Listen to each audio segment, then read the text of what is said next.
오늘 마태가 전한 예수와의 복음은 마태복음 10장 24절에서 42절까지, 그러니까 좀 많은 내용이죠. 강화를 지난번에 5개 파트로 나눴어요. 그래서 강화 내용이 10장 5절부터 15절까지, 16절부터 23절까지가 두 번째 파트였고요. 오늘 사람을 두려워하지 말고 하나님을 경외하라 라는 주제가 세 번째 강화 말씀이에요.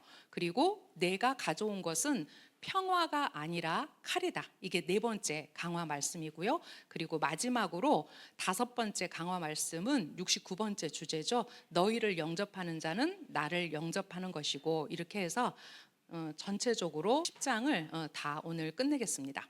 사람을 두려워하지 말고 하나님을 경외하라 라는 67번째 강화 내용은 마태복음 10장 24절에서 33절까지의 내용입니다. 제자가 선생보다 더 위대하지 못하고 노예는 주인보다 뛰어나지 못하다.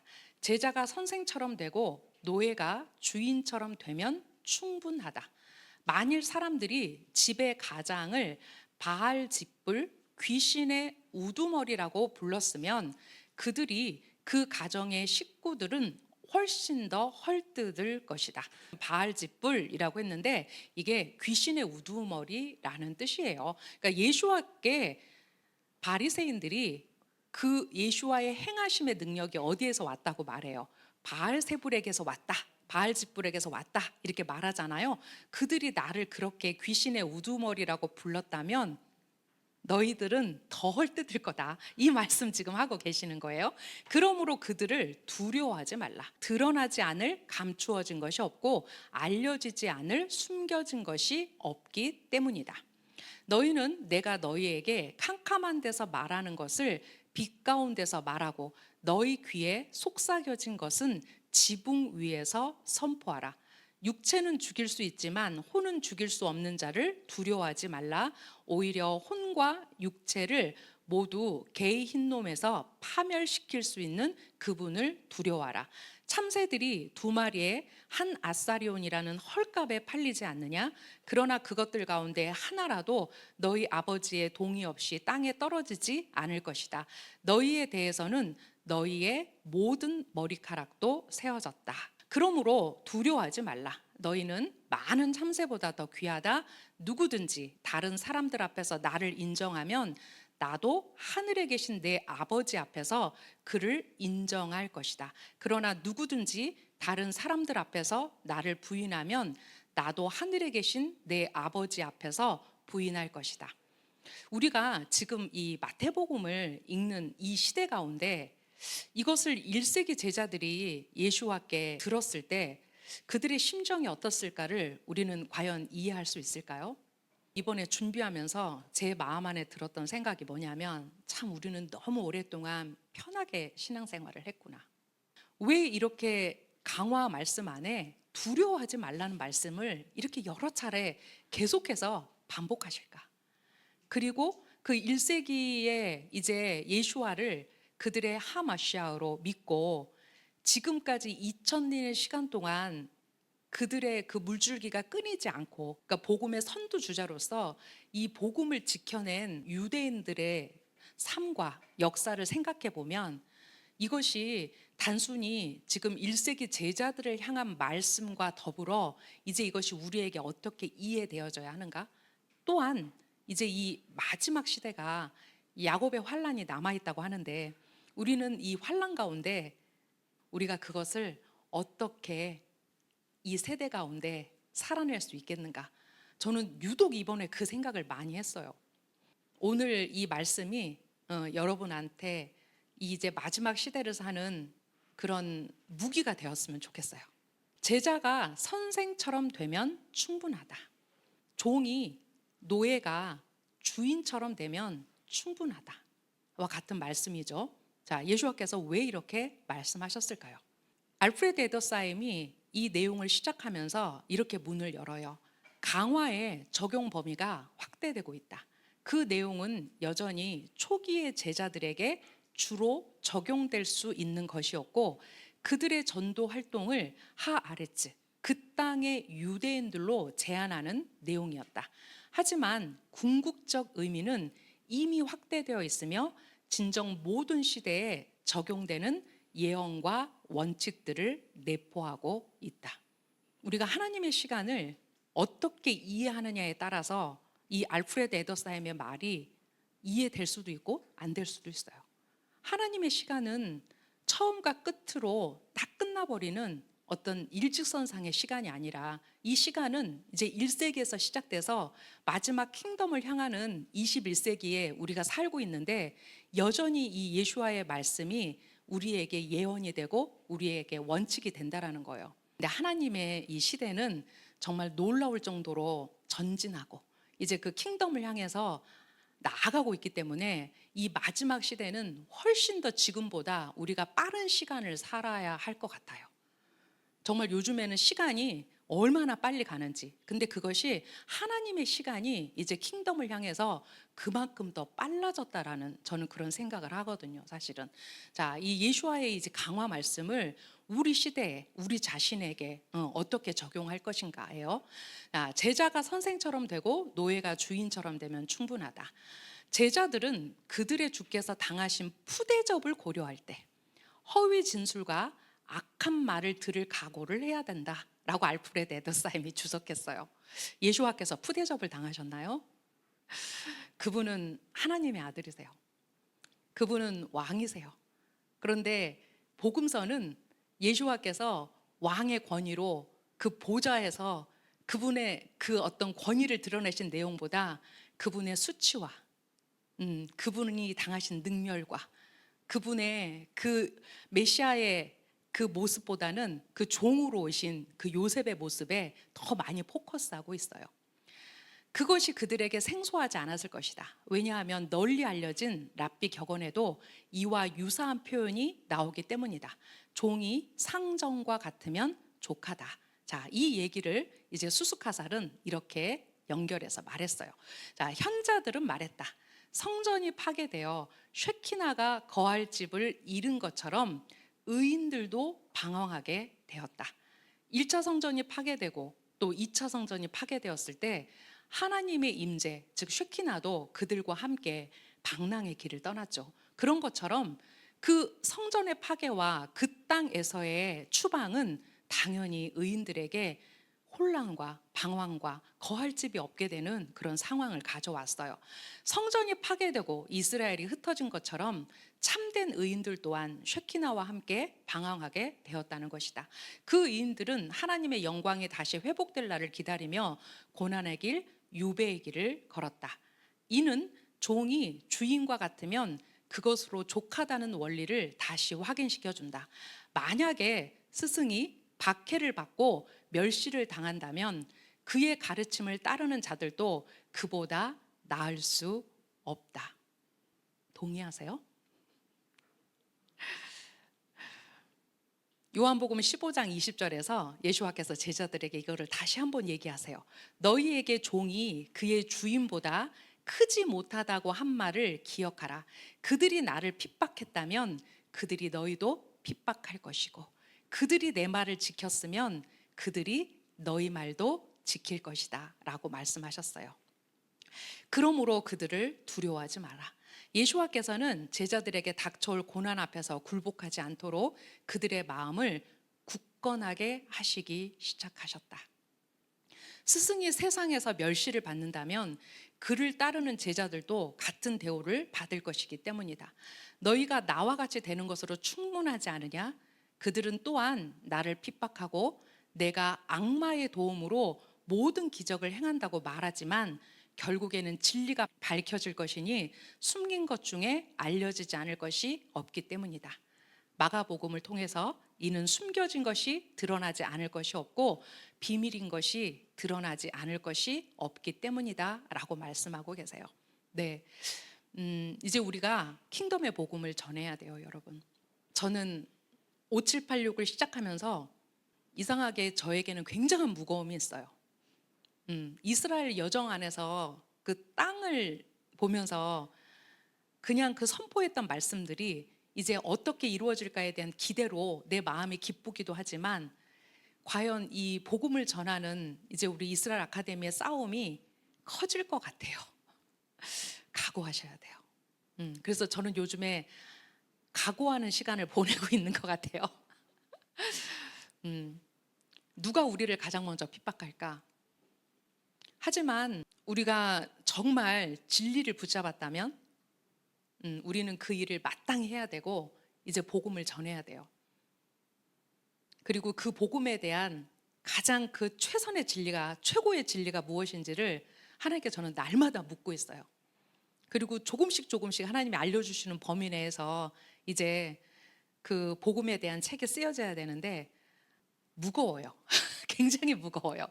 그래서 이번 주에 사실 말씀을 준비하면서 이 말씀 하나하나가 마치 예수와께서 저의 눈을 보면서 하시는 것 같았어요. 하지만 그분은 요셉의 아들로 고난의 종으로 오시는 것이 아니라 이제 장차 승리의 왕으로 그분을 기다리는 많은 백성들의 함성과 함께 구름을 타고 오셔서 그 보좌에 앉으실 거기 때문에 우리 안에 그러한 어떤 하나님의 비전들이 자꾸 열려야 될 것 같아요. 그 비방을 감당할 수 있을 만큼 우리가 강해져야 돼요. 자, 예수와께서는 많은 고난을 받으셨어요. 그런데 이 고난이 이미 선지서를 통해서 타나크 안에서 전부 다 예언됐다라는 거예요. 그래서 우리가 메시아는 이러이런 고난을 받아야 돼, 이러이런 고난을 당해야 돼 라고 하신 말씀들을 한번 여러분이 보세요. 과연 내가 이 고난을 받을 수 있을까? 아주 조금만 싫었어요. 자, 예수와는 타인의 비난을 참아야 해요. 예수와는, 메시아는 까닭 없이 미움을 받아야 해요. 메시아는 자신의 백성에게 원치 않은 자로 여겨져서 거절당해야 했어요. 또한 유대인 지도자들에게 거절당해야 했어요. 유대인과 이방인 모두가 그를 향해 음모를 꾸몄어요. 예수와를 십자가에, 예수와를 그 처형대에 매단 장본인은 유대인이 아니에요. 그 안에는 유대인과 이방인의 합작이 있었죠. 예수와는, 메시아는 친구에게 배신을 당해야 해요. 예수와는 은 30개에 팔려 했어요. 또한 제자들에게 버림받아 했어요. 우리가 너무나 잘 알고 있는 사실. 어떻게 했어요? 수석제자인 베드로는 예수와를 3번이나 부인했어요. 다 없어져 버렸죠. 다 흩어져 버렸죠. 뺨을 맞아야 하고 침뱉음을 당해야 하며 조롱당해야 했어요. 또 예수와는 범죄자로 간주되어서 손과 발이 처형대에 못 박혀 죽어야 했어요. 이게 바로 예수와께서 너희들이 제자들에게 말씀하시기를 제자가 선생처럼 되면 충분하다. 종이 주인처럼 되면 충분하다. 그거의 베이스라는 거예요, 여러분. 우리가 생각하는 청초함의 개념이 아니라는 거예요. 자, 너희가 나를 따른다는 이유로 사람들이 너희를 모욕할 거야. 우리가 마태복음 5장 산상수훈에서 이미 예수와께서 복 있는 사람이 누구인가에 대해서 말씀하셨을 때 한 얘기예요. 너희가 나를 따른다는 이유로 사람들이 너희를 모욕하고 박해하고 너희에 대해 갖가지 사악한 거짓말을 할 때 너희는 복이 있다. 하늘에서 너희의 상이 크기에 즐거워하고 기뻐하라. 그들은 너희 전에 있던 예언자들을 같은 방법으로 박해했다. 자, 누가 복이 있는 자라고요? 이러한 고난이 왔을 때 그것을 기뻐하라고 하셨어요. 즐거워하라고 하셨어요. 하나님이 원하시는 세상은 아브라함에게 주었던 헤세드의 세상이에요. 우리 지금 이사야서 하가하고 있는데 제가 이번에 이사야서 하가를 하면서 더 하나님 아버지의 마음이 느껴져요. 하나님 아버지의 마음은요, 심판이 아니에요. 하나님 아버지의 마음은 너희 말 안 들어? 너희 내가 몽둥이로 다 칠 거야? 다 죽일 거야? 이게 아니라 그럼에도 불구하고 거기에 있는 사람들이 회개하고 테슈버하기를, 그래서 내가 너희들에게 복 주기를 원해. 거의 모든 내용들이 이방을 향한 메시지조차도 그렇다라는 거예요. 그리고 이제 그렇게 하나님의 말씀에 반응하는 나라들을 이스라엘뿐만 아니라 또 미츠라임뿐만 아니라 아수르뿐만 아니라 우리가 이사야 19장을 통해서 이제 그 내용들을 읽을 수 있죠. 분명히 그 하나님의 예언은 성취될 것이고 이제 그렇게 하나님께 돌아올 남은 자들이 저는 전 열방에 또 우리나라 기독교 안에 우리나라 교회 안에 저는 많을 거라고 생각해요. 지금은 눈이 가렸을 뿐이에요. 그래서 기도하기는 하나님 여전히 남은 자가 있습니다. 그 남은 자들이 눈을 떠서 이제 그 킹덤의 복음에 정렬되게 해주십시오. 저는 날마다 그 기도예요. 사실은 지금의 고난은 잠시지만 장차 모든 진리가 드러난다라고 말씀하셨어요. 자, 마태복음 10장 27절과 누가복음 12장 3절은 같은 말씀이지만 약간 뉘앙스가 달라요. 자, 너희는 내가 너희에게 캄캄한 데서 말하는 것을 빛 가운데서 말하고 너희 귀에 속삭여진 것은 지붕 위에서 선포하라. 누가복음 12장 3절은 너희가 어둠 속에서 말한 것은 빛 가운데 들릴 것이다. 그리고 너희가 닫힌 문 뒤에서 속삭인 것은 지붕 위에서 선포될 것이다. 이 두 개의 말씀이 우리에게 말하는 것은 공통점이 딱 하나예요. 진리는 결국 선포될 것이고 진리는 결국 빛 가운데로 나올 것이다 라는 거예요. 지금 너희가 당하는 고난이 두려우냐? 아니, 그 진리는 반드시 온 세상에 드러날 것이다 라고 말씀하시는 거죠. 스승은 제자들에게 은밀히 가르치고 제자들은 다시 그 가르침을 새로운 제자들에게 전하며 그 말씀이 점차 멀리 퍼져나간다. 모세는 토라를 비밀리에 시나이 산에서 하나님의 임재 가운데 받았고 그것을 이스라엘에게 전하였으며 이스라엘은 그 토라를 온 세상에 전파했다. 이와 같이 예수와도 비유를 통해 가르치셨고 그중 심오한 가르침은 제자들이 감당할 수 있는 만큼만 전하셨다. 그래서 예수와께서 제자들에게 항상 뭐로 얘기하셨어요? 비유로 얘기하셨어요. 그리고 제자들이 조용히 처음에는 다 알아듣는 척 하다가 자기들끼리만 딱 모였을 때 물어봤잖아요. 선생님, 그 비유가 무엇을 가르치는 겁니까? 무엇에 대해서 말씀하시는 겁니까? 그러면 그때 예수와께서 그들이 깨달은 거 플러스 이제 예수와께서 말씀하시고자 하시는 내용을 전해주신단 말이에요. 자, 이렇게 제자를 통해서 전해져서 이제 그것이 왕성한 복음으로 되어졌을 때 그것은 온 세상의 진리가 될 거예요. 왜냐하면 예수와의 오심에 가장 중요한 게 뭐냐면 바로 그 복음이 그 영원한 복음이 온 세상 가운데 전해지는 것이기 때문에 그래요. 네, 이제는 더 이상 예수 믿고 구원 받으세요. 예수 믿고 천국 가세요.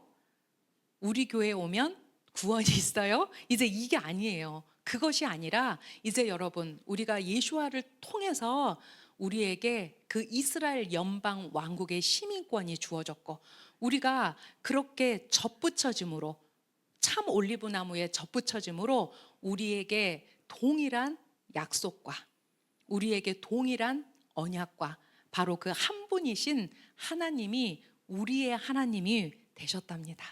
이제 거기에서부터 복음을 시작해야 돼요. 그리고 그게 끝이냐고요? 아니요. 그거는 이제 그 복음의 문을 여는 거에 불과해요. 그 안에는 마지막으로 우리를 어디로 불러 모으시냐면 이사야서 2장 2절에서 3절. 우리가 어떤 노래까지 불러야 돼요? 여러분, 우리 예루살렘으로 올라가야 돼요. 우리 찌온으로 올라가야 돼요. 왜냐하면 그곳에 왕의 통치가 있고 마지막 하나님을 향한 그 경배와 그 토라의 말씀이 그곳에 있기 때문이에요. 그렇다면 어떻게 이스라엘을 전해야 될까? 이제 또 그 난관에 부딪히는 거죠. 그죠? 이것은 추상적이지 않아요. 아주 구체적인 복음을, 실제적인 복음을 이제 우리가 전할 때가 돼야 됐다라는 거예요. 그런데 이제 그 진리가 이 시대 가운데 저는 많은 사람들의 입을 통해서 저는 전해질 거라고 생각해요. 그게 5786년 우리 바보된 자들이 할 일이거든요. 네. 자, 우리의 랍비들은 다음과 같이 가르쳤다. 마하세 베레시트, 창조의 행위와 같은 신비적 가르침은 공공연히 전해져서는 안 되고 반드시 개인적으로 선택된 사람들에게만 가르쳐야 한다. 여러분, 복음 전할 때 불특정 다수에게 이 진리를 전할 수 없어요. 그리고 내가 아는 만큼만 전해야 돼요. 내가 막 열정이 막 불타올라가지고 우리 목사님이 그랬는데 말이지 이렇게 해야 된대. 그러면 이제 그때부터는 좀 어려울 수 있어요. 어떤 사람들에게 복음을 전할 때는 그 단계가 있다라는 거예요. 그리고 관계를 통해서 하나님도 토라를 가르치실 때 이스라엘 백성들하고 먼저 맺은 게 뭐냐면 관계였어요. 그 관계 안에서 이 복음이 전해지도록 우리에게 이 시대는 뱀 같은 지혜가 필요해요. 자, 왜냐하면 모든 사람이 그 의미를 온전히 이해할 수 있는 지적 깊이를 가진 것은 아니기 때문이에요. 그래서 진정한 복음은 토라를 삶의 복음으로 전하는 거예요. 우리가 그 토라를 우리의 삶의 복음으로 전할 때 그 사람들에게 저가 믿는 하나님이 누구길래 저는 저런 삶을 살지? 라고 궁금하게 만들어야 된다는 거예요. 자, 모든 토라의 비밀은 메시아 시대에 완전히 밝혀질 것이다.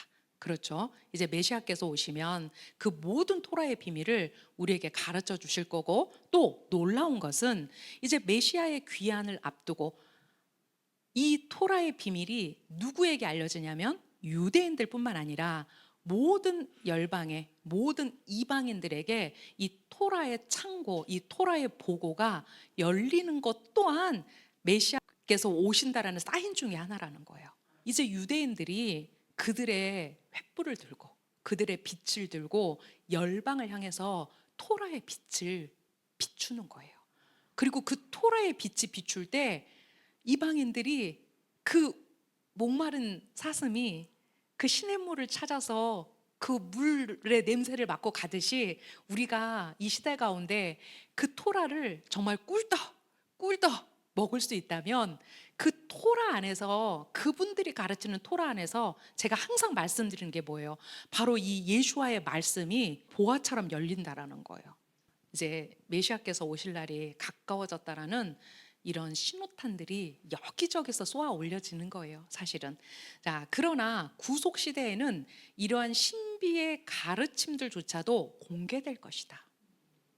그죠? 왜 로마서 11장은 지난 2000년 동안 가려져 있었을까? 그만큼 우리에게 이 토라의 빛이 비춰주고 있다라는 거예요. 왜? 마지막 때는 어린아이조차도 선생이 가르치지 않아도 그 진리를 안다라고 그랬어요. 이제 그 시대가 막 열려지는 거예요. 그렇죠? 우리가 그렇게 엄청난 시대에 살고 있는 거예요, 사실은. 놀라운 시대에 로마서 11장이 확 열려지는 그 시대에 우리가 지금 살고 있는 거예요. 자, 왜냐하면 이 가르침들은 사람으로 하여금 자신의 영혼을 바르게 인도하는 법을 가르치며 이러한 가르침을 배우고 실천함으로써만 전쟁이 그치고 세상에 평화가 임하기 때문이다.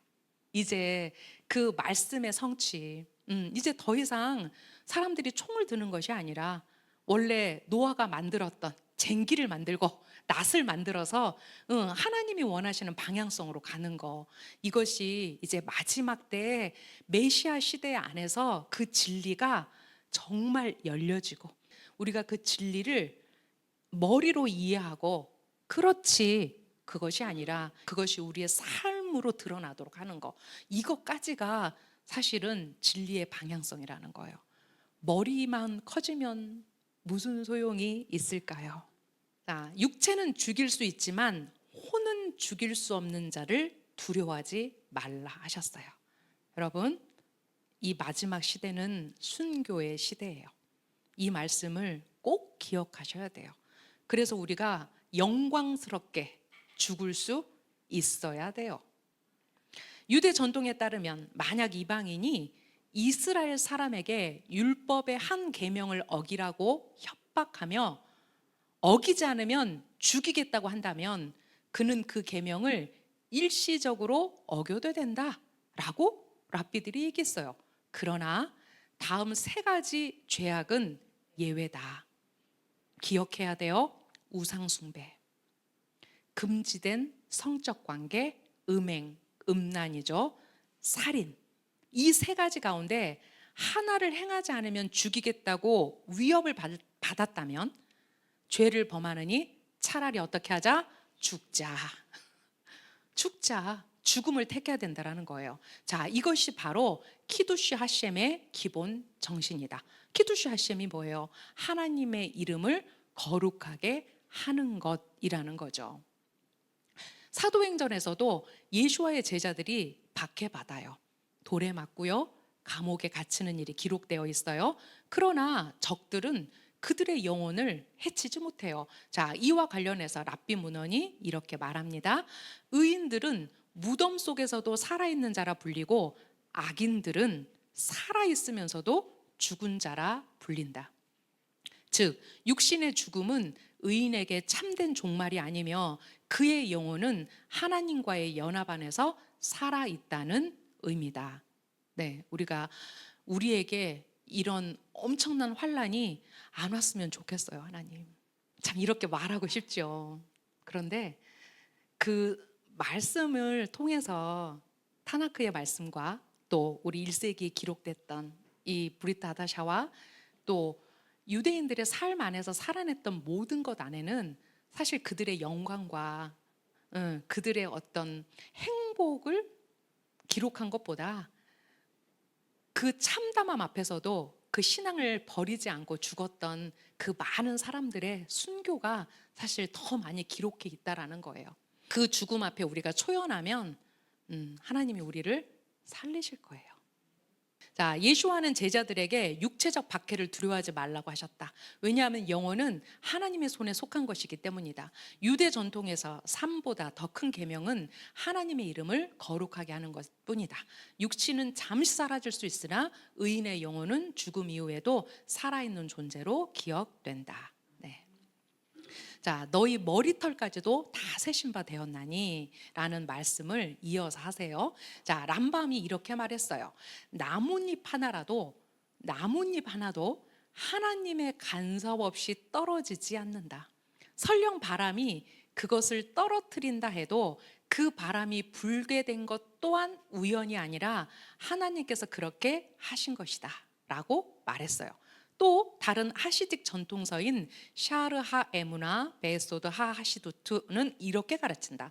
나뭇잎이 떨어지는 일이나 거미가 파리를 잡는 일조차 모두 신적 명령에 의한 것이다. 세상 모든 일은 하나님의 섭리에 따라 일어난다.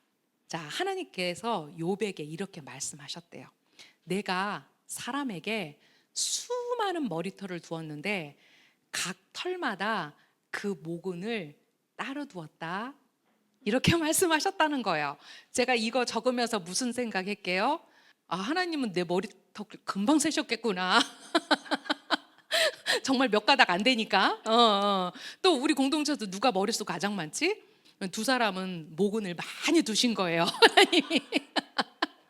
자, 이거 얼마나 그 유대인들의 생각 안에서만 나올 수 있는 레퍼런스들이잖아요. 내가 그 털 하나의 자리도 헷갈리지 않는다. 그런데 내가 내 이름 욥과 내 대적의 이름 오헤브를 헷갈리겠느냐? 이렇게 물어봤다라는 거예요. 왜냐하면 욥하고 오헤브가 히브리어 비슷하잖아요. 그죠? 그게 글자만 바뀌었을 뿐이잖아요. 알렙, 요드, 바브, 베트가 욥이고 오헤브는 알렙, 바브, 요드, 베트가 오헤브, 적, 원수라는 뜻이에요. 참 이 재밌는 얘기 안에서 내가 너의 머리털 하나도 세신 바, 하나님께서 세신 바 되었다. 이 표현이 확 이해가 되지 않으세요? 따라서 예수와의 말씀은 자연 속의 모든 일에도 하나님의 손길이 있음을 선언한다. 심지어 참새 한 마리가 떨어지는 것도 하나님 아버지의 허락 없이 일어나지 않는다. 자, 너희에게는 머리털까지 다 세신 바 되었나니 라는 예수와의 말씀 역시 제자들에게는 놀라운 것이 아니었다. 오히려 그것은 그들이 하나님의 뜻을 수행하고 있으며 특히 그분의 보호를 받고 있다는 기쁜 확신을 갖게 해주었을 것이다. 그렇죠? 우리는 내가 정말 그 하나님의 거룩한 길, 그 데레크 하셴을 잘 가고 있는지 사실 우리가 어떻게 다 알겠어요. 왜냐하면 우리는 넘어지고 또 일어나고 또 투덜대고 또 어떨 때는 한 입으로 찬양하고 우리 그런 사람들이에요. 그런데 하나님께서 우리 안에서 하나님께 드릴 수 있는 어떤 신실함의 언약들, 그 하나님과 나와의 어떤 관계 속에서 내 안에 심어주신 어떤 믿음의 고백들, 이런 것들이 우리의 삶 안에, 우리의 그 나의 작은 역사 안에 알알이 있단 말이에요. 우리가 그 길을 가면 우리에게는 하나님이 나를 먹이시고, 하나님이 내 인생을 책임지시고, 내가 지금 나를 살게 하신 하나님이 내 노후에도 나를 살게 하실 거야. 이런 믿음이 우리에게 있어야 된다라는 거예요. 하나님이 물으세요. 네가 나의 신실함을 믿느냐? 이렇게 물었을 때 우리가 어떻게 대답해 드려야 될지, 자, 각자의 몫이죠. 자, 또한 그것은 하나님의 일과 뜻을 수행하고 있는 그들에게 다음과 같은 일상적인 말들 속에 표현되어 있는 랍비들의 가르침을 나름대로 적용했을 것이다. 사람이 가도록 정해진 그곳으로 그의 발이 이끌릴 것이다. 하늘의 허락이 없는 한 사람은 이 땅에서 손가락 하나도 다칠 수 없다. 그래서 제가 항상 여러분에게 말했어요.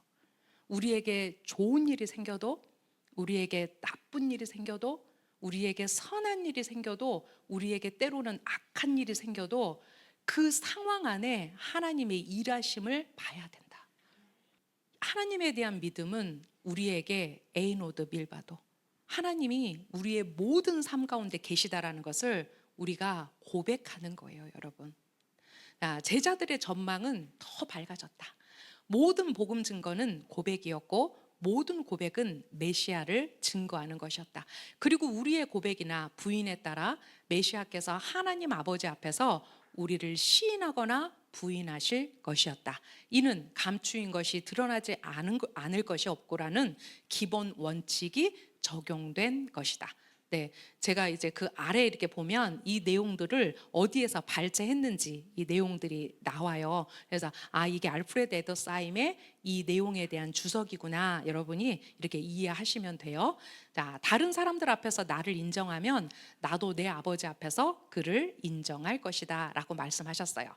솔로베이츠크의 이번에 주석을 좀 제가 봤어요. 그동안 이제 다른 분들의 주석을 많이 봤기 때문에 이번에 솔로베이츠크 주석을 보니까 이 내용을 이렇게 얘기했더라고요. 자, 솔로베이츠크는 예수와께서 이 말씀을 바알제부를 통해 기적을 행한다고 지금 누명을 씌운 사람들을 향해서 하고 있다라고 주석했어요. 충분히 그럴 수 있죠. 우리가 이걸 보면 지금 예수와의 기적의 능력이 바로 바알제부덱에서 왔어 라고 말하는 사람들이 후반부에 마태복음을 진행하면 계속해서 그 바리새인의 말들에서 나온단 말이죠. 근데 그 사람들에게 지금 이 얘기를 하고 있다라는 거예요. 다른 사람들 앞에서 나를 인정하면 나도 내 아버지 앞에서 그를 인정할 것이다. 따라서 예수와를 인정하는 모든 사람, 즉 예수와를 호의적으로 판단하는 사람은 거룩하신 이께서 호의적으로 판단하실 것이다. 샤밧 128b에 보면 친구를 호의적으로 판단하는 사람은 호의적으로 판단받을 것이다. 반면에 누구든지 예수와를 정죄하는 자는 거룩하신 이께서 정죄하고 괴롭힐 것이다. 무고한 자를 의심하는 자는 육신이 고통을 당할 것이다. 이렇게 말했다고 해요. 샤밧 97a에서. 자, 마태복음의 의미는 분명하다. 너희가 박해와 고문을 당하더라도 만약 너희가 하나님의 유일하심을 고백하고 사람들 앞에서 나를 시인한다면 나 또한 하늘의 법정 앞에서 너희를 시인할 것이다. 하시딤의 전승에 따르면 하늘의 법정은 완전한 의인의 말에 주목한다. 완전한 의인이 누구세요? 바로 예수와세요. 그 예수와의 그 말이 바로 하나님의 그 심판대 앞에서 우리를 결정하는 그 내용이 된다라는 거예요. 자, 이것은 곧 랍비들의 가르침과도 같다. 제가 이거를 이렇게 준비하면서 솔로베이치크도 유대인이에요. 알프레드 에더사임도 유대인이에요. 솔로베이치크와 알프레드 에더사임 그리고 수수카살 모두 유대인이세요. 그리고 이 세 분의 공통점은 모두 예수와를 메시아로 믿는다라는 거예요. 근데 이분들이 그 주석을 하면서 전부 다 이 주석의 근거를 어디서 가져오냐면 바로 랍비들의 교훈에서 가져온다라는 놀라운 공통점이 있어요. 이게 유대인의 언어 구조잖아요. 랍비가 이렇게 말했다. 어떤 랍비가 이렇게 말했다. 나는 이렇게 말한다. 이 구조를 한결같이 가지고 있어요. 그래서 그 앞에서 슬로베이치가 한 말을 지금 똑같이 수수카살이 하고 있어요. 이것은 곧 랍비들의 가르침과도 같다. 누구든지 남을 긍정적으로 판단하는 자는 하늘에서도 긍정적으로 판단받을 것이다. 자, 이 비밀은 다음 구절 속에 암시되어 있다. 사무엘상 12장 5절 말씀. 아도나이께서 너희에 대하여 증인이 되시며 그의 기름 부음 받은 자도 오늘 너희에게 증인이 되시느니라. 그 기름 부음 받은 자가 누구세요? 바로 하마시아의 예수와시죠. 네. 자, 그러나 누구든지 사람들 앞에서 나를 부인하는 자는 그가 나를 자신의 랍비라 부르기를 거부하거나 내가 그에게 토라와 미츠바를 가르쳤다는 사실을 부정하거나 혹은 나를 부정적으로 판단하면 그는 바알짓불의 힘을 빌린다고 비난한다면 그 역시 하늘의 법정에서 부정적인 판결을 받게 될 것이다. 출애굽기 4장 1절에 모세가 이렇게 말하죠. 그들은 나를 믿지 않고 내 소리를 듣지 않을 것입니다 라고 하나님 앞에서 자기가 말 못하는 자임을 얘기하면서 이렇게 얘기하거든요. 자, 모세의 말에 대해 레시 라키시는 이렇게 해석한다. 무죄한 자를 의심하는 자는 그 자신의 몸이 재앙으로 고통받게 된다. 앞에서 그 슬로베이치크의 내용과 이 수수카살의 이 주석의 내용이 정말 일맥상통하고 있어요. 놀라울 정도로. 그럼 우리가 이 안에서 예수와의 말을 이해할 수 있다라는 거죠. 네. 자, 이제 내가 가져온 것은 평화가 아니라 칼이다. 평화는 전쟁의 용어예요. 평화를 위해서는 반드시 대가 지불을 해야 돼요. 자, 예수와께서는 샬롬의 왕이세요. 그런데 그 샬롬의 왕이 뭐라고 말씀하시냐면 나는 평화를 주러 온 것이 아니라 칼을 주러 왔다, 검을 주러 왔다 이렇게 말씀하시고 계시다는 거예요. 자, 우리가 이것을 어떻게 이해해야 할까? 마태복음 10장 34절에서 39절 내용입니다. 내가 땅에 평화를 가져오기 위해 왔다고 생각하지 말라. 내가 가져온 것은 평화가 아니라 칼이다. 나는 아들이 아버지와 딸이 어머니와 며느리가 시어머니와 불화하도록 하려고 왔다. 그래서 사람의 원수는 자기 집안 식구가 될 것이다. 누구든지 나를 사랑하는 것보다 자기 아버지나 어머니를 더 사랑하는 사람은 내게 합당하지 않고 나를 사랑하는 것보다 자기 아들이나 딸을 사랑하는 자도 내게 합당하지 않다. 그리고 자기 처형대를 지고 나를 따르지 않는 자도 내게 합당하지 않다. 자기의 생명을 찾는 사람마다 잃지만 나를 위해 자기의 생명을 잃는 사람은 찾을 것이다. 우리가 일반적으로 이 말씀을 근거해서 그동안 어떻게 이해를 했는가? 일단 여러분 머릿속에 빨리 이 내용에 대한 이해를 먼저 한번 해보세요. 쉽지 않은 말씀이에요. 아들이 아버지를, 딸이 어머니를, 며느리가 시어머니를 어떻게 하려고 왔다고요? 불화하도록. 사람의 원수가 자기 집안 식구가 될 거라고 말씀하셨어요. 어렵죠? 자, 이제 이거를 우리가 어떻게 어떤 관점에서 이해해 볼 것인가예요. 자, 평화가 아닌 칼을 주러 왔다 하셨어요. 자, 평화는 샬롬이죠. 평화란 대립되는 것들의 통합과 조화를 의미해요. 참된 평화는 미래의 시대, 즉 메시아적 완성의 시대에 이루어질 거예요. 인류 역사 안에 샬롬의 시대는 단 한 번도 없었어요. 우리가 오늘 노아를 끝내면서 몇 천 년을 마무리했다고요? 2000년을 마무리했다고요. 자, 그 2000년이 평화의 시대였나요? 아니요. 하나님이 인간을 만드신 것을 후회하실 만큼 혼돈의 시기였어요. 자, 이제 아브라함이라는 우리의 조상인 그 의인이 일어났어요.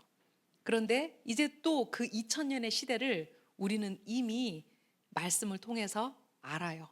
역시 그 시대 또한 혼돈의 시대예요. 자, 그리고 예수와께서 그분이 오셔서 그 샬롬의 왕으로 오셨지만 이 시대도 아직까지는 혼돈의 시대예요. 여전히 어둠으로 흑암으로 이 시대가 가득 찬 것 같아요. 그리고 이제 마지막 시대는 어떻다고 그랬어요? 이제 메시아의 그 귀환을 앞두고 그 적대 세력들이, 그 사단의 세력들이 자기들의 어깨를 마주하고 그들의 어깨를 부풀려서 더 이 시대를 현혹시키고 더 어둡게 만들 거예요. 과연 이 샬롬 시대는 언제 올 것인가? 그 샬롬을 바라는 자들의 강력한 요청 안에서 메시아의 귀환과 함께 그 샬롬의 시대는 7,000년을 열면서 올 거예요, 여러분. 자, 그러나 왜 예수와가 내가 평화가 아니라 칼을 주러 왔다고 말씀하셨을까요? 자, 메시아를 우리가 두 가지 관점에서 이해할 수 있다고 배웠어요. 첫 번째는 메시아 벤 요셉이 있어요. 그리고 또 하나의 메시아는 메시아 벤 다윗이 있어요. 자, 우리가 요셉 벤 메시아를 이해할 수 있는 구체적인 실제 인물이 있어요. 바로 누구예요? 야곱의 12아들 하나인 요셉이에요. 자, 요셉은 형제들에게 모함을 당했어요. 요셉은 그 형제들에게 팔렸어요. 그리고 그 요셉은 세상의 왕이 되기도 했어요. 그렇죠? 그런데 그 요셉은 고난받는 종이에요. 그렇다면 예수와는 지금 우리에게 어떤 모습이냐면 아직은 고난받는 종의 모습으로 계시다라는 거예요. 자, 그렇기 때문에 지금 그분이 어떤 역할을 하고 있냐면 그는 부정의 세력에 대한 전쟁, 곧 아말렉과의 싸움을 일으키는 분이라는 거예요.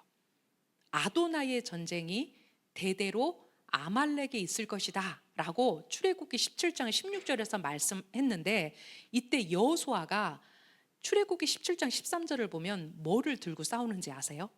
칼을 들고 싸워요. 이 여호수아의 칼이 나타나는 게 바로 뭐냐면 메시아 벤 요셉, 곧 아말렉과 싸우는 자의 능력을 상징한다라고 얘기해요. 그렇다면 그분께서 왜 평화가 아니라 내가 칼을 주러 왔다라고 말씀하셨는지에 대한 가장 기초적인 이해가 이 출애굽기에서 시작한다라는 거예요. 결국 그분은 이 시대 가운데 그 고난받는 종이지만 이제 그 요셉 벤 메시아로 오셔가지고 그분이 지금 현재 뭐하고 계시다고요?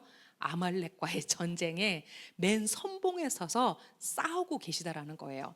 자, 회개로의 부름과 악한 성향과의 싸움은 모두 이 아말렉의 부정한 세력과의 전쟁의 일부이다. 따라서 대립과 갈등은 필연적이다. 변화를 거부하고 회개하지 않는 자는 혹독한 심판을 받게 될 것이다. 랍비들이 이렇게 가르쳤다. 토라의 수고를 거부하는 자는 칼에 찔릴 것이다. 전쟁의 목적은 회개를 촉구하고 세상의 부정을 제거하는 것이다. 이것을 달리 말하면 예수와께서 샬롬이 아니라 칼을 주러 오신 이유가 뭐냐면 바로 회개를 촉구하고 세상의 부정을 제거하는 데 있다라는 거예요. 빛과 어둠의 대립. 이것은 빛을 받은 자들과 어둠을 사랑하는 자들과의 싸움이다. 깨끗한 자와 부정한 자, 회개하는 자와 완악한 자 사이의 전쟁이다. 어둠 가운데 있는 사람은 자신의 결점을 보지 못함으로 편안함을 느낀다. 그러나 빛이 그의 눈에 비추면 그는 불편해지고 그 빛과 싸우려 든다. 예수와의 검은 단순히 폭력의 상징이 아니라 회개를 촉구하고 어둠의 세력을 드러내는 진리의 빛을 뜻한다. 그분은 지금 평화의 완성자가 아니라 먼저 정화와 싸움의 사명을 지닌 메시아 벤 요셉으로 오셨다. 그 싸움이 끝날 때 참된 샬롬이 비로소 찾아온다. 그래서 사람의 노력으로 샬롬이 찾아올 거라고 말하는 것은 모두 반성경적 원리예요. 아무리 강대국들이 그 땅의 샬롬이 뭐로 온다고요? 두 국가 해법으로 온다라고요. 그 땅의 샬롬의 해답이 두 국가 해법밖에 없다고요. 자, 이것은 하나님의 말씀을 대적하는 사단의 목소리예요. 진정한 그 땅의 샬롬은 그분이 그 메시아 왕국의 왕으로 오셨을 때 참된 샬롬이 이루어진다라는 거예요. 그래서 우리가 가짜 샬롬에 귀를 기울이면 안 돼요. 여러분, 지금 이스라엘 상황이 급박해요. 사실은 이 모든 싸움은 결국 샬롬을 위한 싸움이에요. 그래서 우리가 이것을 어떻게 볼 것인가에 따라서, 이게 반유대주의적 입장에서 봐버리면 완전히 인간의 샬롬에 우리가 속을 수밖에 없다라는 거예요. 우리가 전쟁은 빨리 끝나야 돼요. 하지만 이 전쟁이, 이 검이 정말 샬롬을 위한 방향성을 가지고 있다면 우리가 이 안에서 저는 이스라엘을 응원해야 된다고 생각해요. 그들이 전쟁을 통해서만이 샬롬을 차지할 수 있다라는, 그건 너무나 명백한 사실이기 때문에 그래요. 네. 자, 내가 온 것은 아버지와 아들을 갈라놓게 하려 함이라. 자, 예수와는 여기서 예언자 미가의 말씀을 인용하고 있어요. 미가서 7장 6절에 보면 참으로 아들이 아버지를 바보 취급하고 딸이 자기 어머니에게 대들며 며느리가 자기 시어머니에게 대드니 사람의 원수들이 자기 집안 사람들이다. 우리가 이 미가서 말씀뿐만 아니라 마지막 시대는 사람의 얼굴이 개의 얼굴이 될 거다, 이 표현에서 얼만큼 그 가정 안에 불화가 많은지를 우리는 이미 미드라시를 통해서 읽은 적이 있어요.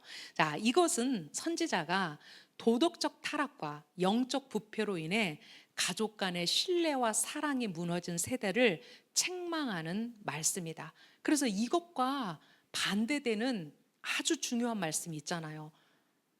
아버지의 마음을 자녀에게, 자녀의 마음을 아비에게.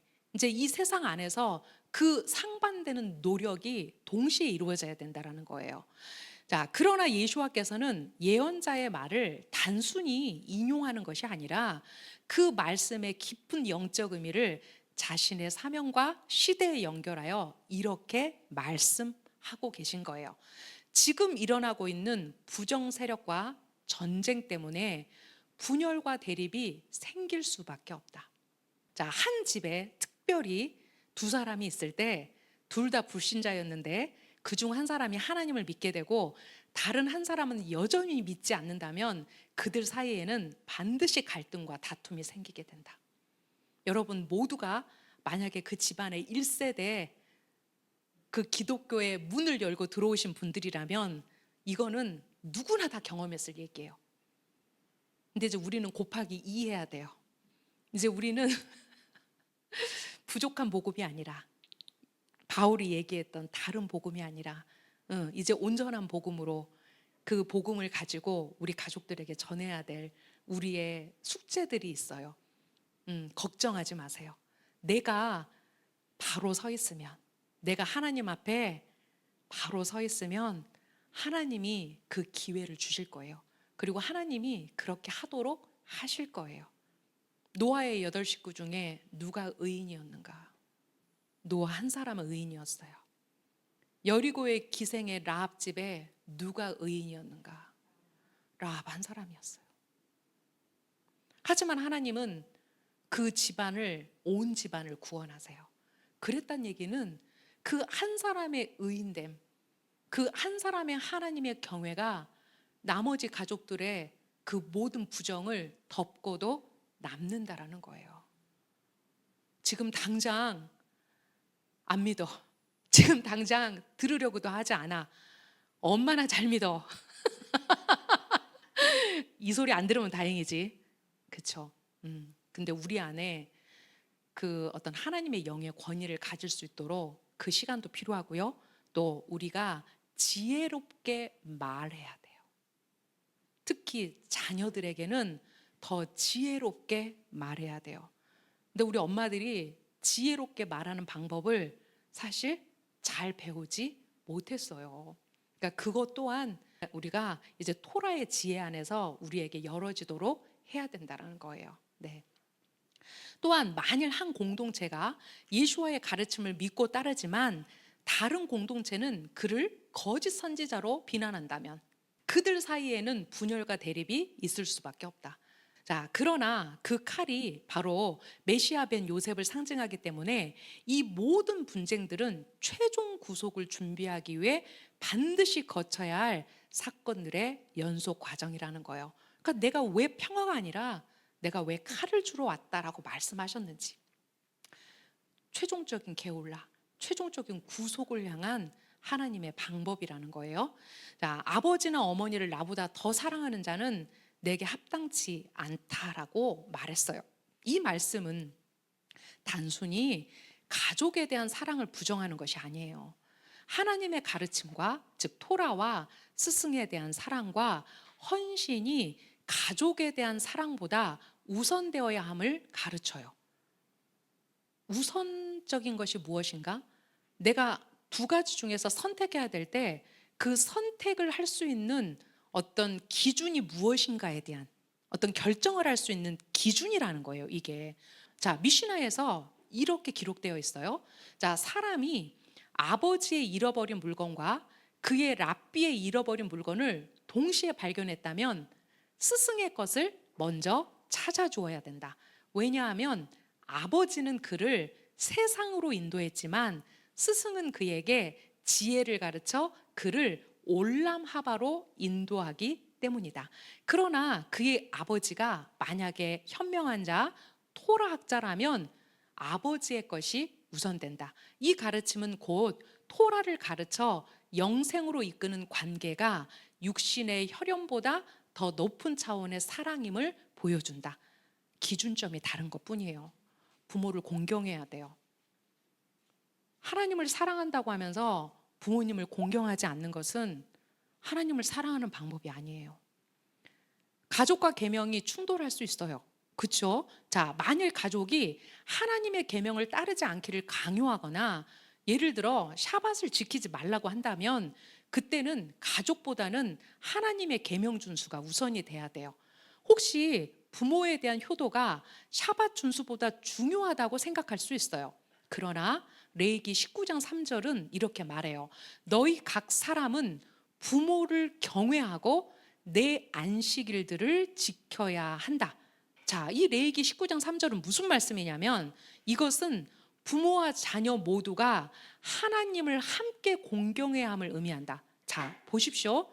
레위기 19장 3절 앞에 부모된 자들과 자식된 자들이 똑같이 이 말씀 앞에 서 있다고 생각해 보세요. 그렇다면 이것은 그 부모와 자녀 모두가 다 하나님을 공경해야 된다, 경외해야 된다라는 같은 토라에서 우리가 봐야 된다라는 얘기예요. 즉 부모 공경의 의무조차도 하나님의 명령을 거슬러서는 안 된다. 자, 무엇을 먼저 내가 선택해야 될까? 부모 경외하는 거 당연합니다. 자, 안식일을 지키는 거 당연합니다. 자, 그랬을 때 내가 안식일도 지키고 부모님도 경외할 수 있어야 된다는 얘기예요. 자기 십자가를 지고 나를 따르지 않는 자는 내게 합당하지 않다라고 말씀하셨어요. 많은 분들이 이 말씀을 가지고 그 인생의 모토로 삼으시는 분들이 있어요. 나는 십자가를 지고 예수와를 따라갈 거야. 자기 십자가를 진다는 말은 단순히 고난을 감수한다는 의미를 넘어서 이 안에 들어있는 의미는 자신의 생명까지 내어놓을 각오로 순종한다는 뜻이다. 십자가는 로마 시대의 사형틀이었으며 그것을 진다는 것은 곧 죽음을 각오하고 하나님의 뜻에 순종한다는 상징이었다. 즉 예수와를 따르는 자는 세상적 명예, 안전, 자아, 이익을 포기하고 심지어 자신의 생명까지 하나님께 맡길 준비가 되어 있는 사람이다. 자, 어떤 길은 짧아 보이지만 사실은 멀고 어떤 길은 멀어 보이지만 사실은 짧다. 세상에서 손해보는 길이 영원한 생명으로 가는 지름길이고 세상적으로 이익을 얻는 길이 결국 멸망으로 가는 가장 먼 길이다. 누가복음 14장 26절에서 27절에 보면 같은 맥락에서 이 말씀이 나와요. 내게 오는 사람이 만일 자기 부모와 아내와 자녀와 형제와 자매와 심지어 자기 목숨까지도 미워하지 않으면 내 제자가 될 수 없다. 누구든지 자기 십자가를 지고 나를 따라오지 않는 자는 내 제자가 될 수 없다. 자, 이것을 단순히 제자도의 원리다라고 말할 수는 없어요. 이 안에 들어있는 정말 하나님 아버지의 마음을 우리가 읽어낼 수 있어야 될 것 같아요. 네. 자, 마지막 주제입니다. 너희를 영접하는 자는 나를 영접하는 것이고. 마태복음 10장 40절에서 42절 말씀입니다. 너희를 영접하는 자는 나를 영접하는 것이고 나를 영접하는 자는 나를 보내신 그분을 영접하는 것이다. 그가 예언자이기 때문에 예언자를 영접하는 사람은 예언자가 받는 보상을 받을 것이고 그가 의인이기 때문에 의인을 영접하는 사람은 의인이 받는 보상을 받을 것이다. 내가 진실로 너희에게 말한다. 어떤 사람이 이 작은 사람 중 하나가 내 제자라는 이유로 차가운 물 한 잔이라도 준다면 그는 확실히 자기의 보상을 잃지 않을 것이다. 네. 자, 이 말씀으로 예수와는 제자들을 이제 각 마을로 파송하는 긴 설교를 마무리하세요. 우리가 지금 10장 5절부터가 강화 설교였거든요. 그런데 이제 이 마무리 설교가 출애굽기 23장 20절에서 22절의 말씀을 반영하고 있다라는 거예요. 같은 맥락에서 한번 이해해 보세요. 보라, 내가 내 앞에 한 천사를 보내니 그 길에서 너를 지키고 내가 준비한 그곳으로 너를 데려가기 위함이다. 그 천사 앞에서 조심하고 그의 소리를 듣고 그를 쓰라리게 하지 말라. 왜냐하면 내 이름이 그 천사 속에 있으므로 그가 너희 범죄를 용서하지 않을 것이기 때문이다. 만일 내가 그의 소리를 정녕 듣고 내가 말하는 모든 것을 내가 행하면 나는 내 원수들에게 원수가 되고 내 적들에게 적이 될 것이다 라고 말씀하셨어요. 자, 이는 탈무드 키두신 40일 비의 원리, 사람의 사자는 곧 그 자신과 같다를 반영한다. 지금 하나님의 보내심을 받은 자가 누구예요? 예수와시죠. 자, 예수와께 보냄을 받은 자들이 누구예요? 제자들이죠. 그렇다면 사람의 사자는 곧 그 자신과 같다라는 얘기는 뭐냐면 제자들이 곧 누구와 같다라는 거예요. 바로 예수와와 같다라는 거예요. 따라서 예수와의 제자들을 받아들이는 것은 곧 예수와 자신을 영접하는 것이며 그것은 다시 하나님 자신을 영접하는 행위가 된다. 샤밧 127A에서 손님 접대는 심지어 쉐키나를 맞이하는 것보다 더 큰 덕이다 라고 얘기했어요. 자, 이것을 삶에서 실천한 사람이 있어요. 누구예요? 아브라함이에요. 우리는 그 아브라함이 새 천사의 방문을 받고 얼마나 빠르게 몸을 움직였는지를 알아요. 그 엄청난 세스아가 되는 떡반죽을 해가지고 그들을 대접해요. 아브라함은 그 손님 대접으로 그가 에셀나무를 심고 그 나무 아래서 평생을 하나님의 한 분 되심을 전했다라고 하거든요. 지혜로운 제자를 집에 맞아들이고 그로 하여금 자기 재산을 함께 누리게 하는 자는 매일 번제를 드리는 자와 같다라는 표현도 있어요. 자, 그를 집에 맞이한다는 것은 물리적 환대뿐 아니라 그의 말씀을 존중하고 하나님의 지혜를 존중하는 행위를 의미한다. 또한 자신의 물질적 자원을 나누어 쓰게 한다는 뜻이다. 하나님의 종을 섬기는 것은 곧 하나님의 일을 돕는 것이라는 사상이다. 자, 성전이 없고 제사를 드릴 수 없는 시대에도 하나님의 제자를 환대하는 사람이 있다면 뭐에 비유했어요? 마치 성전에서 하나님께 번제를 드리는 자와 같다라고 이렇게 말했다라는 거예요. 그만큼 하나님이 보내신 자를 공개하는 것, 그를 섬기는 것이 번제에 비유될 만큼 중요한 일이라는 거죠.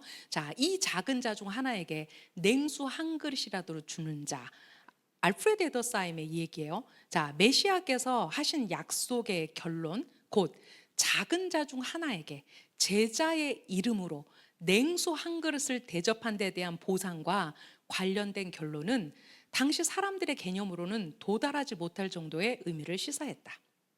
근데 이 안에 어떤 말이 있냐면 소자가 없는 곳에는 제자도 없다.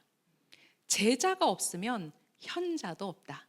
현자가 없으면 장로도 없다. 장로가 없으면 선지자도 없다. 그리고 선지자가 없으면 하나님은 자신의 영광을 머물게 하지 않으신다.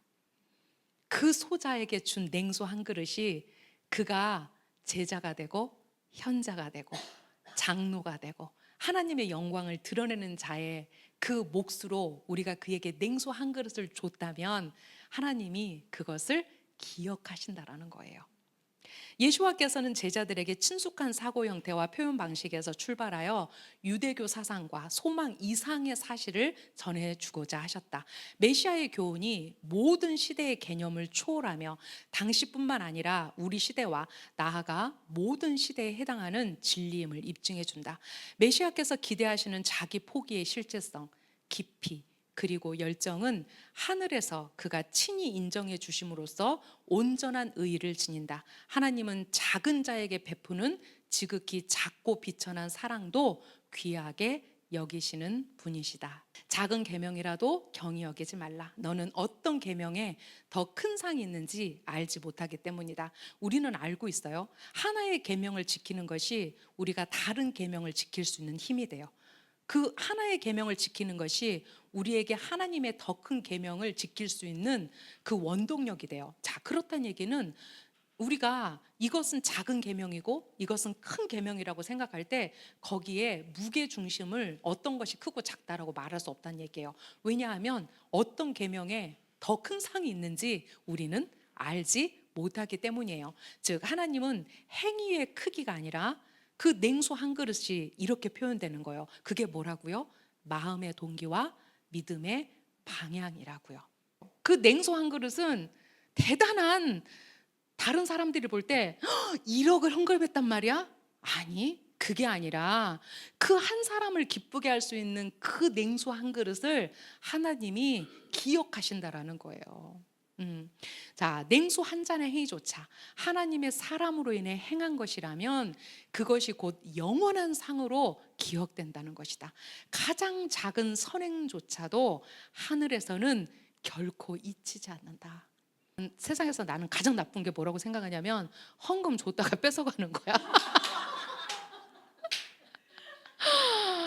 그거는 마음의 동기가 불순한 거야. 너 내가 헌금 줄 테니까 내가 원하는 대로 움직여. 사실 그거잖아요. 아니거든. 절대 그거 아니거든. 하나님은 아신다고요. 자, 마지막으로 이렇게 냉수 한 그릇을 실행한 아주 유명한 과부가 있어요. 엘리야를 공개했던 사르밧 과부예요. 그 여인은 자신의 목숨보다 하나님의 사람을 더 귀히 여겼다. 그러므로 그녀의 항아리의 가루는 마르지 않았고 병의 기름은 끊어지지 않았다. 네, 우리가 이 여인의 그 삶 안에서 큰 교훈을 얻었으면 좋겠어요. 우리가 가진 것을 나누는 것은 소중해요. 우리 이번에 우리 삶의 원칙들 할 때 다른 사람의 재산권을 보호해 주는 것, 다른 사람의 재산을 우리가 귀히 여기는 것도 유대인의 삶의 원칙이라고 얘기했어요. 우리가 그렇게 귀히 여김 안에서 그러한 헌금들이 또 우리의 그런 자원하는 이런 것들이 또 우리 공동체를 살찌우고 또 더 나아가서 그 헌금이 드려지는 그곳을 살찌우고 또 이스라엘을 살찔 수 있다면 우리의 냉수 한 그릇은 너무 너무 귀하다. 네, 오늘 이렇게 이제 10장 전체를 마무리했습니다. 굉장히 오래 했는데 이제 10장 끝났어요. 굉장히 오래 했는데 그래서 이제 주제가 69개가 나왔더라고요. 이렇게 하면서 이제 다음번 할 때는 이제 70번째 주제부터 시작할 건데 또 이 마태가 전한 예수와의 복음을 통해서 이번에 이제 복음 책 만들 때 좀 많은 내용들이 저에게 잘 이해되어져서 이게 글로 잘 풀어졌으면 좋겠다는 생각을 하면서 이번에 특별히 마태복음 이제 준비하고 있습니다. 네, 여러분의 저를 사랑하는 기도가 절실히 필요한 때인 것 같습니다. 네, 기도하고 마치겠습니다. 이스라엘 하나님 감사합니다. 하나님, 우리의 마음이 하나님 아버지 한 분만으로 기쁘고 하나님 아버지의 그 토라의 빛으로 인해서 그 우리의 여정 가운데 우리가 비록 좁은 길을 가는 듯 하지만 하나님 그 안에 우리의 풍성함이 있고 또한 이 마지막 때 이제 이 진리가 드러나는 이 시대 가운데 하나님, 우리가 그 진리를 붙잡고 갈 수 있게 해주셔서 주님 정말 감사합니다. 하나님, 우리가 더욱더 그 예수와 하마시아의 이제 이 킹덤의 그 엄청난 그 비전을 보는 자들이 되기를 소망합니다. 그래서 그 하나님의 신실한 가운데 우리의 믿음이 포개지고 그것이 고백되어졌을 때 이 마지막 때의 환란을 넉넉히 이길 수 있을 것을 또한 선포합니다.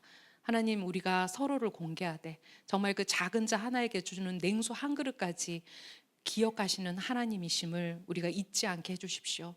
우리가 더욱더 사랑으로 그것을 실천할 수 있는 자들이 되게 해주십시오. 그렇게 하실 이스라엘의 하나님을 찬양합니다. 베셴 예슈아 하마시아. 아멘.